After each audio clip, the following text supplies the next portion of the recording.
ሰላም ጤና ይስጥልን ውድ ተመልካቾቻችን እንደምን አላችሁ? ዕለተ ማክሰኞ ህዳር 2 2018 የሰዓቱን ዜና ወደ እናንተ የምናደርስበት ጊዜው አሁን ነው። ከዜናዎቹ ጋር ሰናይት ንጉሴ ነኝ። አብራችሁን ቆዩ።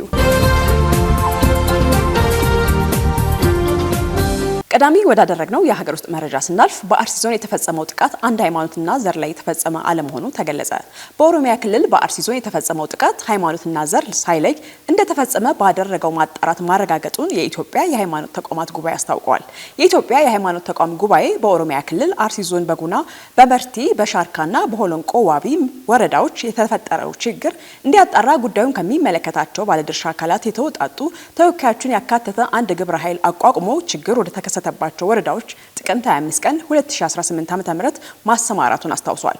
አጣሪ ኮሚቴው ችግር ወደ ተከሰተባቸው 4 የአርሲ ዞን ወረዳዎች በአካል በመሄድ ጉዳዩን ለ5 ተከታታይ ቀናት ሲያጣራ ቆይቶ ህዳር 1 2018 ዓ.ም በአጣሪ ኮሚቴው ሰብሳቢና ምክትል ሰብሳቢ የመጀመሪያ ደረጃ ሪፖርቱን ይፋ አድርጓል።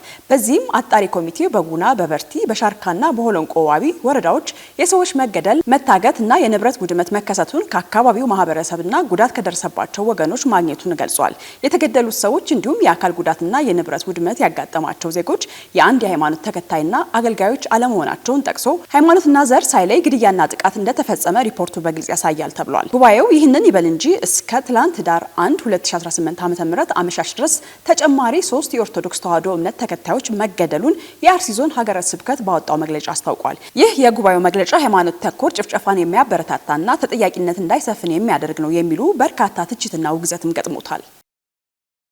በሳውዲ አረቢያ በተለያዩ እስር ቤቶች ማቆያ ማዕከላት የነበሩ ከ17000 በላይ ዜጎች ከመስከረም ወር ጀምሮ ወደ ሀገራቸው መመለሳቸው ተገለጸ። በሳውዲ አረቢያ በተለያዩ እስር ቤቶችና ማቆያ ማዕከላት የሚገኙ ከ17000 በላይ ዜጎች ከመስከረም ወር ጀምሮ ወደ ሀገራቸው መመለስ መቻሉን የውጭ ጉዳይ ሚኒስትሩ አስታውቋል። ሚኒስትሩ ህዳር 1 ቀን 2018 ዓ.ም ባወጣው መግለጫ ከውጭ ግንኙነት ቁልፍ ስራዎች አንዱ የዜጋ ተኮር ዲፕሎማሲ መሆኑን ገልጾ ሚኒስቴር መስሪያ ቤቱ ፖሊሲውን በአግባቡ ለመተግበር ትኩረት ሰጥቶ እየሰራ እንደሚገኝም ገልጿል። በዚህ በሳውዲ አረቢያ በተለያየ እስር ቤቶች ማቆያ ማዕከላት የሚገኙ ከ17000 በላይ ዜጎችን ከመስከረም 5 ቀን 2018 ዓ.ም ጀምሮ ወደ ሀገራቸው መመለስ መቻሉን ጠቁሟል። በተመሳሳይ በየመን በአስቸጋሪ ሁኔታ ውስጥ ይኖሩ የነበሩ 36 ዜጎች ወደ ሀገራቸው እንዲመለሱ መደረጉን ያስታወቀው መግለጫው ሌሎችንም አስፈላጊ የሰነድ ማጣራት በማድረግ የጉዞ ሰነድ ማዘጋጀት፣ ወደ ሀገራቸው ለመመለስ ከኢሚግሬሽንና ዜግነት አገልግሎት፣ ከብሔራዊ መረጃና ደህንነት አገልግሎት እንዲሁም ከዓለም አቀፍ የፍልሰተኞች ድርጅት በመቀናጀት እየተሰራ መሆኑን አመላክቷል። በተጨማሪም በማይናማር፣ ላኦስና ካምቦዲያ እንዲሁም በሌሎች ሀገራት በተመሳሳይ አስቸጋሪ ሁኔታ ውስጥ የሚኖሩ ዜጎችን የመመለስ ጥረቱ እንደቀጠለ ነው ተብሏል። ሚኒስትሩ በመግለጫ አክሎም ባለፉት 4 ዓመታት በተለያዩ የመካከለኛ ምስራቅ፣ የአፍሪካና እንደ ማይናማር ያሉ የኢሲያ ሀገራት በአስቸጋሪ ሁኔታ ውስጥ ይኖሩ የነበሩ ከ500000 በላይ ዜጎችን ወደ ሀገራቸው እንዲመለሱ ማድረግ መቻሉን ጠቁሟል። ለታጠቁ ቡድኖች ድጋፍ ሲያደርጉ ነበር የተባሉ ተጠርጣሪዎች በቁጥጥር ስር መዋሉን የብሔራዊ መረጃ ደህንነት አገልግሎት አስታወቀ። አገልግሎቱ የብሔራዊ ባንክ ገዢ አቶ ኢዮብ ተካልኝ ለታጠቁ ቡድኖች ድጋፍ በሚያደርጉ አካላት ላይ የማያዳግም እርምጃ እንወስዳለን ሲሉ ከዛቱ 3 ሳምንት በኋላ ተጠርጣሪዎቹ መያዙ ተገልጿል። የብሔራዊ መረጃ ደህንነት አገልግሎት ትናንት ምሽት ባሰራጨው መግለጫ በህገ ወጥ መንገድ የውጭ ምንዛሬ አሻጥሮችን ሲፈጽሙ ተደርሶባቸዋል ያላቸውን 112 ተጠርጣሪዎችን በቁጥጥር ስር መዋሉን አስታውቋል። የብሔራዊ ባንክ ገዢው አቶ ኢዮብ ተካልኝ ከ3 ሳምንት በፊት በአሜሪካ ዋሽንግተን ከሚገኙ የሐዋላ አስተላላፊዎች ጋር ከተነጋገሩ በኋላ በቪዲዮ በተሰራጨ መልእክታቸው የመጨረሻ ነው ሲሉ የጠሩትን ማስጠንቀቂያ አስተላልፈው ነበር። አቶ ኢዮብ በወቅቱ ከሐዋላ አስተላላፊ ድርጅቶች መካከል ሽብርተኝነትን በገንዘብ የሚደግፉ መኖራቸውን መንግስታቸው እንደደረሰበት፣ በዚህም ላይ በጣም የተናበበ የተቀናጀ ሰፊ እርምጃ ለመውሰድ ማሰባቸውን ለውይይቱ ተሳታፊዎች መግለጻቸውን አስታውቀው ነበር። አክለውም የብሔራዊ ባንክ የኢትዮጵያ መንግስት ማንኛውንም እርምጃ ከመውሰድ የሚቆጠብ አይሆንም፣ አካውንት ብቻ በመዝጋት የሚመለስ ነገር እንዳልሆነም በግልጽ ማንሳት ፈልጋለሁ። ተቀባዮቹ ያካተተ ላኪዎችንም ያካተተ ሰፊ የማጣራት ስራ ሰርተናል፣ ወደ ተቀናጀ እርምጃ እየገባን ነው ሲሉ ዝተው ነበር። ከእርሳቸው ማስጠንቀቂያ 20 ቀናት ገደማ በኋላ የብሔራዊ መረጃና ደህንነት አገልግሎት ባሰራጨው መግለጫ በቁጥጥር ስር ከዋሉት ሰዎች በተጨማሪም 519 የባንክ አካውንት መታገዳቸውን፣ የተለያዩ ኤግዚቢቶች መያዛቸውንም አስመልክቷል። አቶ ኢዮብ በቀደመ መግለጫቸው ሽብርተኝነትን በገንዘብ የሚደግፉ እንዳሉ የደረስንባቸው አሉ ካሉት ጋር በሚስማማ መልኩ አገልግሎቱ ህገወጥ ገንዘብን ህጋዊ የማስመሰልና ሌሎች ተመሳሳይ ወንጀሎች በሀገር ኢኮኖሚ ላይ ከፍተኛ ጉዳት ሲያስከትሉ እንዲሁም አሸባሪዎችና የታጠቁ ቡድኖችን ለመደገፍ ሲውሉ መቆየታቸውን በመግለጫቸው አመላክተዋል። በተጨማሪም በሀገር ውስጥ ህገወጥ የውጭ ምንዛሬ ማስተላለፊያ መተግበሪያዎችን በመጠቀም ሀብትን ከሀገር በማሸሽ ላይ ያሉ ድርጅቶች ባለቤቶችን በቁጥጥር ስር ውለዋል ተብሏል። በትግራይ ክልል በህገወጥ የማዕድን ቁፋሮ ላይ በተደረገ ዘመቻ ከ12 ኪሎ ግራም በላይ ሜርኩሪ በቁጥጥር ስር መዋሉን የግብረ ኃይሉ አስታወቀ። በትግራይ ህገወጥ የማዕድን ቁፋሮ ለመከላከልና ለመዋጋት የተቋቋመው ግብረ ኃይል በክልሉ ባልተፈቀደ የማዕድን ማውጣት ስራ ላይ ሊውል የነበረ ከ12000 ግራም በላይ ሜርኩሪ መያዙን የክልሉ መገናኛ ብዙሃን ዘግበዋል። በማዕድን ስራ ላይ አደገኛ ኬሚካሎችን መጠቀም የተከለከለ ነው። ይሁን እንጂ በክልሉ ውስጥ ባሉ በርካታ አካባቢዎች የሚገኙ የማዕድን አውጪ እነዚህን ኬሚካሎች በግልጽ መጠቀማቸውን ቀጥለዋል ተብሏል። ኃይሉ ስራውን ከጀመረ ወዲህ አደገኛ ኬሚካሎች ተርታ የተመደቡት ሜርኩሪ 12998 ግራም እና ሳይናይድ 105 ኪሎ ግራም በቁጥጥር ስር መዋሉን ተጠቁሟል። ግብረ ኃይሉ አክሎም የህግ አሰራሮችን፣ የቁጥጥር ስልቶችን አፈጻጸም ዝቅተኝነት በመጥቀስ በወረዳዎች የአደረጃጀት መዋቅርና የመስክ ቁጥጥር አቅም ላይ ሰፊ ክፍተቶች መኖራቸውን አመላክቷል። በዚህም የግብረ ኃይሉን ተግባር ለመገምገም ግኝቶችን ለመፈተሽና ቀጣይ እርምጃዎችን ለመዘርዘርም በአክሱም ከተማ ስብሰባ ተካሂዷል። በስብሰባውም የትግራይ ክልል ጊዜያዊ አስተዳደር ምክትል ፕሬዝዳንት አቶ አማኑኤል አሰፋ ከካቢኔ አባላት ከዞንና ወረዳ አመራሮች እንዲሁም ከማህበረሰብ ሽማግሌዎች ጋር በመሆን ተሳትፈዋል። በቀድሞው የትግራይ ጊዜያዊ አስተዳደር ፕሬዝዳንት ጌታቸው ረዳ የተቋቋመው ግብረ ኃይሉ በክልሉ የማዕድን ዘርፍ ላይ የመንግስትን ቁጥጥር ለመመለስና በህገ ወጥ ማዕድን ቁፋሮ ምክንያት የሚደርሰውን የገቢ ብክነት ለመከታተል ያለመ ነው ተብሏል። ካሽጎ በየትኛውም ዓለም ሆነው በማንኛውም ሰዓት ለወገኑ የሚደርሱበት ፈጣን የገንዘብ መላኪያ ተከፈተሎ። ማስተርና ቪዛ ካርዶን በመጠቀም ከ5 እስከ 20 ዶላር የሚልኩበት አዲስ የገንዘብ መላኪያ መንገድ። ካሽጎን ለየት የሚያደርገው የትኛውም የገንዘብ ዝውውር በፍጥነት አገልግሎት ከመስጠቱም ባሻገር ለማንኛውም አገልግሎት ምንም አይነት ክፍያ አለመጠየቁ ነው። በሀገራችን ታሪክ ገንዘብን ከውጪ ወደ ሀገር ቤት በማስተላለፍ በመተግበሪያ መልክ አገልግሎት መስጠት የጀመረው የመጀመሪያው ሀገር በቀል የገንዘብ መላኪያ ዘዴ ካሽጎ ከ4500 በላይ ባሉ የባንክ ቅርንጫፎች አገልግሎት እየሰጠ ይገኛል። ገንዘቦን በሰኮንዶች ልዩነት ውስጥ ይፈልጉ በአካውንቶ ወይንም በእጆ ቆጥረው የሚወስዱበት ልዩ ዘዴ። በቅርቡ ሁሉንም ኢትዮጵያዊ ባለቤት ለማድረግ ጉዞ የጀመረው ካሽጎ ዛሬውኑ መተግበሪያውን በስልኮ ላይ በመጫን የአገልግሎቱ ተጠቃሚ ሆኖ። ፍጥነት መለያችን፣ ኢትዮጵያን መክፈቻችን፣ ካሽጎ ነው መላኪያችን። ካሽጎ የአዲሱ ትውልድ ብራንድ። እነሆ የምስራች!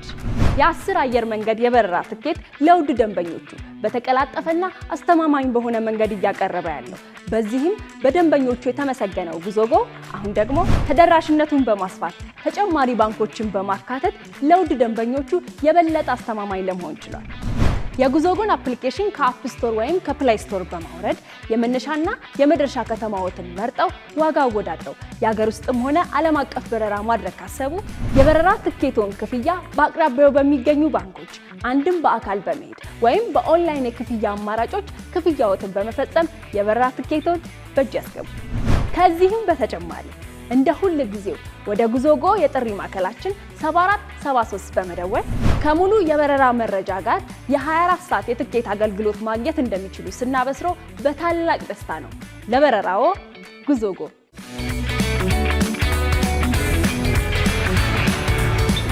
ከውጭ ወዳገኘናቸው መረጃዎቻችን ስናልፍ የሱዳን ጦሩም ሆነ የፈጥኖ ደራሽ ኃይሉ ለሱዳን ቀውስ መፍትሄ አይደሉም ሲሉ ዊሊያም ሩቶ ገለጹ።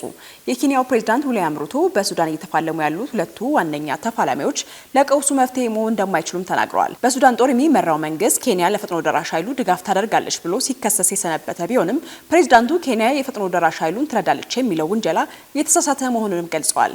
የሱዳን ጦር ኬንያ ፈጥኖ ደራሽ ኃይልን አባላት ተቀብላ አስተናግዳለች ማለቱን ተከትሎ የተጠየቁት ሩቶ እኛ ዲሞክራሲያዊ ሀገር ነን፣ ሰላም ወዳድ ቡድኖችን እንቀበላለን፣ እዚህ የነበረው ውይይት የሲቪል ማህበረሰቦች ስብሰባ ነው በማለት ስም ባልጠቀሷቸው ሌሎች ሀገራትም ሲደረጉ እንደነበረም ገልጸዋል። ፕሬዝዳንት ሩቶ ሁለቱ የሱዳን ተፋላሚዎች የአንድ ሳንቲም ሁለት ገጽታዎች ናቸው በማለት የገለጹ ሲሆን ሁለቱም ህዝባዊ መንግስት ከማፍረስ የተገኙ ውጤቶች ናቸው ብለዋል። ሩቶ ሁለቱም ጄኔራሎች የሱዳን መፍትሄ አይደሉም ያሉ ሲሆን ሁለቱም ወታደራዊ አማራጮች ብቻ ለመጠቀም የሚያስቡ ናቸው ሲሉም ወቅሰዋቸዋል። በሱዳን ጦር የሚመራው መንግስት ባለፈው ዓመት ኬንያ የፈጥኖ ደራሽ ኃይሉን አባላት አስተናግዳለች በሚል ከኬንያ ምንም አይነት ምርት እንዳይገባ መከልከሉንም ይታወሳል። ባለፉት 10 ዓመታት ከ250 ሚሊዮን በላይ ሰዎች ከአየር ንብረት ጋር በተያያዙ አደጋዎች ከመኖሪያ ቀያቸው ተፈናቅለዋል ተባለ። የተባበሩት መንግስታት ድርጅት ባወጣው መግለጫ አሁንም በዓለም ላይ በሚሊዮኖች የሚቆጠሩ ሰዎች በአየር ንብረት ለውጥ እንደሚፈናቀሉ አስታውቋል። ድርጅቱ በመግለጫው በአየር ንብረት ሳቢያ የሚከሰቱ አደጋዎችና ግጭቶች በመላው ዓለም በሚሊዮኖች የሚቆጠሩ ሰዎች አፈናቅሏል ብሏል። የተባበሩት መንግስታት የስደተኞች ከፍተኛ ኮሚሽን ብራዚል የተባበሩት መንግስታት የአየር ንብረት ለውጥ ጉባኤ ከመከፈቱ ጋር ተያይዞ ባወጣው ሪፖርት ባለፉት 10 ዓመታት ከአየር ንብረት ጋር በተያያዘ አደጋዎች 250 ሚሊዮን የሚቆጠሩ ሰዎች ከመኖሪያቸው እንደተፈናቀሉ ማስታውቋል። ይህ ሪፖርት በቀን ከ67000 በላይ ሰዎች መፈናቀላቸውንም አመላክቷል። የተባበሩት መንግስታት የስደተኞች ከፍተኛ ኮሚሽን የአየር ንብረት ለውጥ በግጭትና በሌሎች ምክንያቶች የተፈናቀሉ ሰዎች የሚያጋጥሟቸውን ችግሮች እያባባሰ መምጣቱን አክሎ ገልጿል። በደቡብ ሱዳንና በብራዚል የተከሰተው የጎርፍ መጥለቅለቅ፣ በኬንያና በፓኪስታን የተመዘገበው ከፍተኛ ሙቀት፣ በቻድና በኢትዮጵያ ያለው የውሃ እጥረት በሪፖርቱ ከተጠቀሱት አደጋዎች መካከል ናቸው። ከአየር ንብረት ጋር ለተያያዙ አደጋዎች እጅግ በጣም የተጋለጡ ሀገሮች ቁጥር በ2040 ከ3 ወደ 65 እንደሚያድግ ትንበያው አስቀምጧል። እነዚህ የ65 ሀገሮችን በአሁኑ ጊዜ ከ45 በመቶ በላይ የሚሆኑ በግጭት የተፈናቀሉ ሰዎችን ያስተናግዳሉ መባሉን ቢቢሲ ዘግቧል።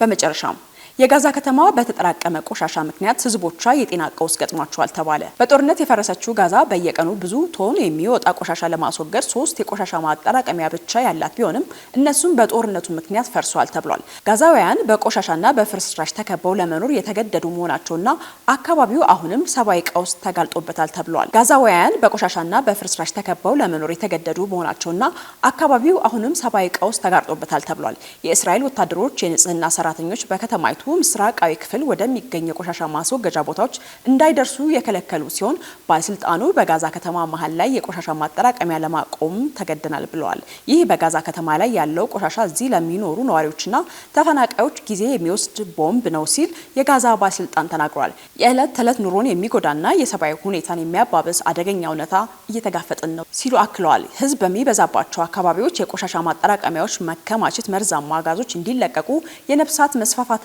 መጥፎ ሽታ እንዲስፋፋ ምክንያት ሆኗል። ይህ በሺዎች ለሚቆጠሩ ነዋሪዎች አደገኛ ኑሮ ሁኔታን ፈጥሯል ነው የተባለው። በጋዛ ከተማ ነዋሪዎች ችግሩ በየቀኑ እየተባባሰ መሄዱና ጉዳቱም እየጨመረ ህጻናት በቆሻሻ ምክንያት የቆዳ አለርጂዎች ተጠቂዎች ሆነዋል ተብሏል። ነዋሪዎቹ ቆሻሻው መወገድ አለበት፣ ነገር ግን ምንም አይነት መሳሪያ የለም፣ ይህ የበለጠ ትልቅ ጉዳይ ነው በማለቱን አፍሪካ ኒውስ ዘግቧል። የተባበሩት መንግስታት ድርጅት ባወጣው ሪፖርት በጋዛ ሰርጥ በ60 ሚሊዮን ቶን ፍርስራሽ የተሞላ ሲሆን ጋዛን መልሶ ለመገንባት $70 ቢሊዮን ያስፈልጋል ማለቱም አይዘነጋም። ዱብ ዱብ ከአሸዋማው ሜዳ ላይ ባዶ እግር ከአሸዋ ይወዳጃል። እዚህ ስፍራ ከአልጋው ላይ ገደም፣ ከኳሱ ጋር ትግል፣ ከዥዋዥዌው ጋር ጩኸት፣ ጀልባ ይጎተታል። ቤተሰብ ታንኳ ይዞ ወደዛ ይከንፋል። እናቶች ይደመማሉ። የፈራው ይመለሳል። አንዳንዱ ለነፍሱ ሕይወት አድን ቦርሳ ያነግታል። የሕፃናቱ ዋና፣ የወጣቶቹ ትዕይንት፣ ድብርት ለሳቅ ቦታውን የሚለቅበት ስፍራ፣ የማታው ካምፋየር፣ የፍየሉ ጥብስስ፣ ጭፈራው ሲደራ ማዶ አሻግረው አማትሮ ቢያዩት የማይጨርሱት ሐይቅ፣ ዋኝቶ የማያቋርጡት፣ ለጀልባ ካፒቴን የማይፈልጉበት፣ እጅን በአፍ የሚያስጭን ልዩ ተፈጥሮ፣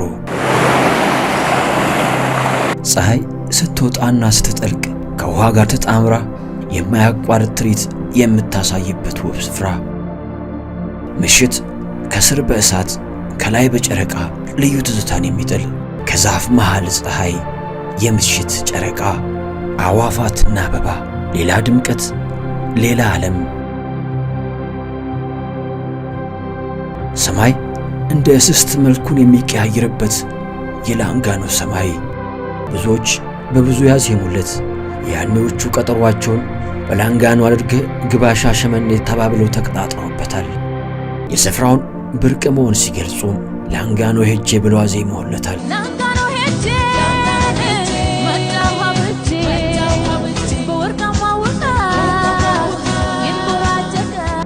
አንዳንዶች የፍቅራቸው መገናኛ ምክንያት ሲያደርጉትም ሐዋሳ ላንጋኖ ለሽርሽር ሄጄ አየውሽ ተባብለውበታል።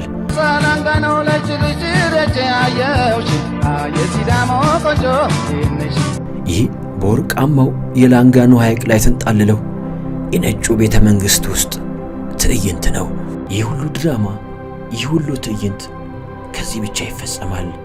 ይህ ሁሉ ማስታወሻ ከዚህ ብቻ ይሰነዳል። ሮዜታ ማሪና ቢች ሪዞርት። የሰዓቱ ዜና የተከታተላችሁትን ይመስል ነበረ። ከዜናዎቹ ጋር ስናይት ንጉሴ ነበርኩኝ። መልካም ቀን።